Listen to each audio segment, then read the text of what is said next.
December 19, 1979. A dark day in the golden history of Afghanistan. The day the Red Army invaded peaceful and prosperous Afghanistan.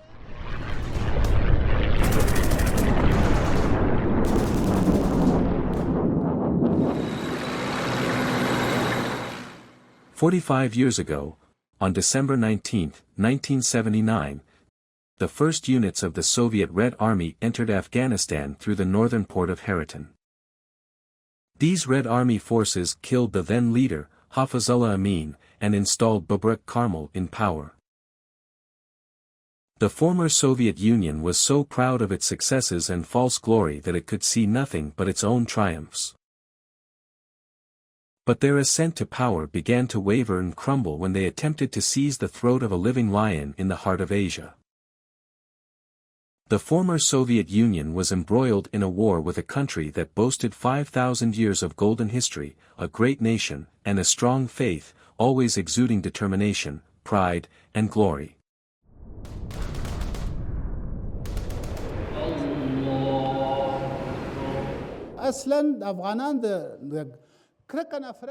Afghans have a strong hatred for foreign invasions. We never allow foreign invasions in our country, and we never accept a non-Islamic system here. They had always upheld their religion, faith, and national values, fighting and winning based on their sacred beliefs. But these arrogant and ignorant armies suddenly invaded the heart of Asia with great arrogance and pride. They intended to take a united, strong, and courageous people hostage and bring them under their rule forever. Yet, it never occurred to them that the heart of Asia would mark the beginning of the empire's defeat and disintegration, and that their sinister goals would be reduced to dust.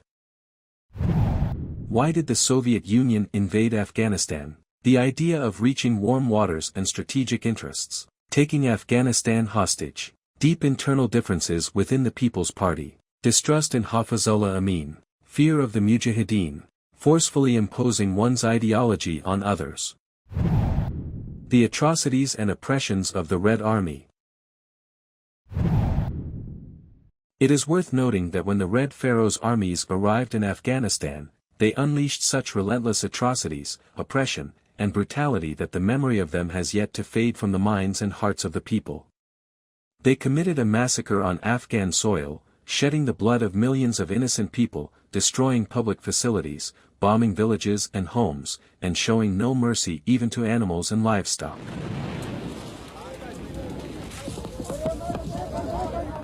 The situation was such that when the Russians arrived, both humans and animals were burned alive.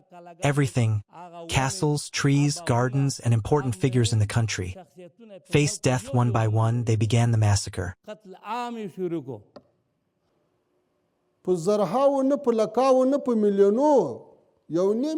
Not thousands, nor hundreds of thousands, but millions of Afghans, approximately 1.5 million, were martyred, and millions of others were forced to migrate. Afghanistan was destroyed. Why? Because there was the ideology of occupation, and the governments of the time were ignorant. They razed everything to the ground, and that is why this day marked the beginning of Afghanistan's misfortunes. For 4 decades, this helpless nation was consumed by the flames of invasion and lost everything. The atrocities and brutalities of the Red invaders in the country were multifaceted, causing human casualties and widespread damage across social, political, cultural, and economic spheres, all stemming from the physical and spiritual aggression of the Soviet Union. Throughout the entire period of the Soviet Union's intellectual and military invasion, 1.5 million Afghans were martyred, and millions more were left disabled. This tragic invasion also orphaned millions of children and left countless women widowed. Estimately, the invasion continued for 10 years. As a result, 1.5 million people of the esteemed Afghan nation were martyred, and millions of youth, elderly men, children, and women were disabled, and millions of people migrated to neighboring, regional and beyond countries.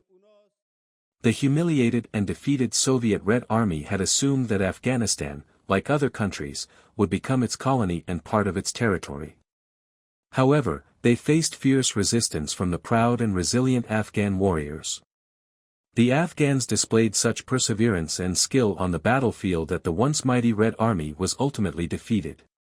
Let us not forget that it was our great and powerful nation that not only defeated the Soviet army but also humbled Soviet history and communist ideology, so much so that future generations will only read about them in the deserts and look upon them with disdain.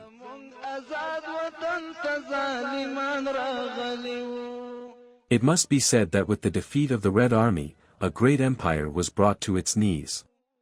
As a result of the jihad and sacrifices of the Afghans, many other countries were also liberated from the oppression and tyranny of their oppressors. The Soviet Red Army paid a heavy price in this invasion.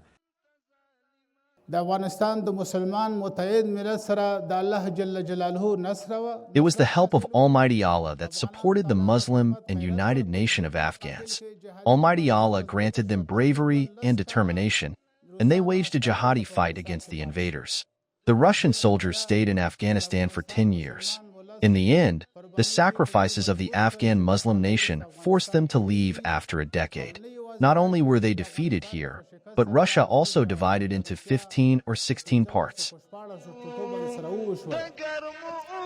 Their military resources, technology, and finances were depleted.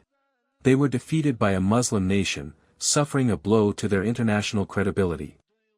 After nearly a decade, their regular army was shattered, with many killed and others disabled. They reported 14,453 casualties, including 195 military advisors, specialists, technicians, and translators, and thousands more were left mentally ill. Countless vehicles were also destroyed. Do not look at me with disdain, don't attack. I am formidable, even while lying down. خبر نو چې دا نه د خیوا افغانستان دی